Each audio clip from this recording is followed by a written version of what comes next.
From the tip of every branch, like a fat purple fig, a wonderful future beckoned and winked. But choosing one meant losing all the rest. And, as I sat there unable to decide, the figs began to wrinkle and go black.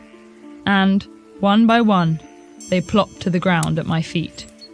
In this passage from Sylvia Plath's The Bell Jar, a young woman imagines an uncertain future and speaks to the universal fear of becoming paralysed by the prospect of making the wrong choice.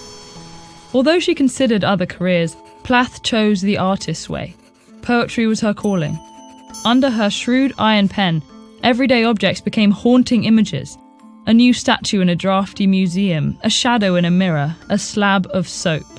Fiercely intelligent, penetrating and witty, Plath was also diagnosed with clinical depression.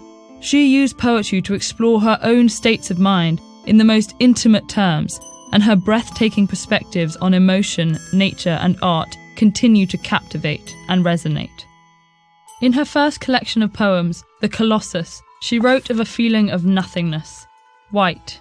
It is a complexion of the mind. At the same time, she found solace in nature, from a blue mist dragging the lake, to white flowers that tower and topple, to blue mussels, clumped like bulbs.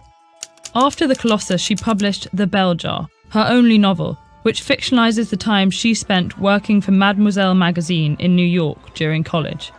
The novel follows its heroine, Esther, as she slides into a severe depressive episode, but also includes wickedly funny and shrewd depictions of snobby fashion parties and dates with dull men.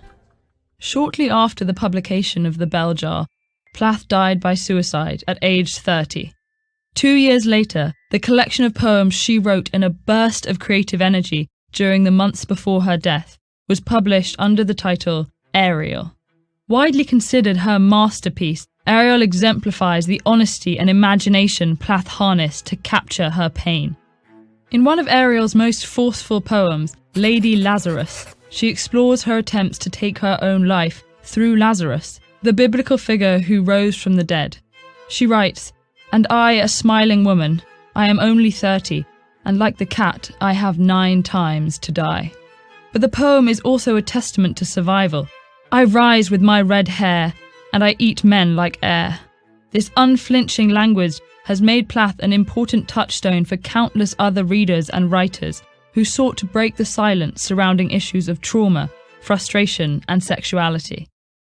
Ariel is also filled with moving meditations on heartbreak and creativity. The title poem begins, "Stasis in darkness, then the substanceless blue, pour of tour and distances." This sets the scene for a naked ride on horseback in the early morning, one of Plath's most memorable expressions of the elation of creative freedom.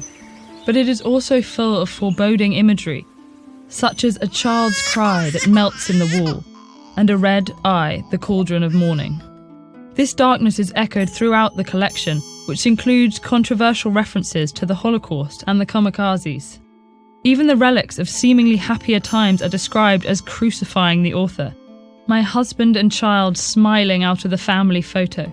Their smiles catch onto my skin, little smiling hooks. Her domestic dissatisfaction and her husband's mistreatment of her are constant themes in her later poetry.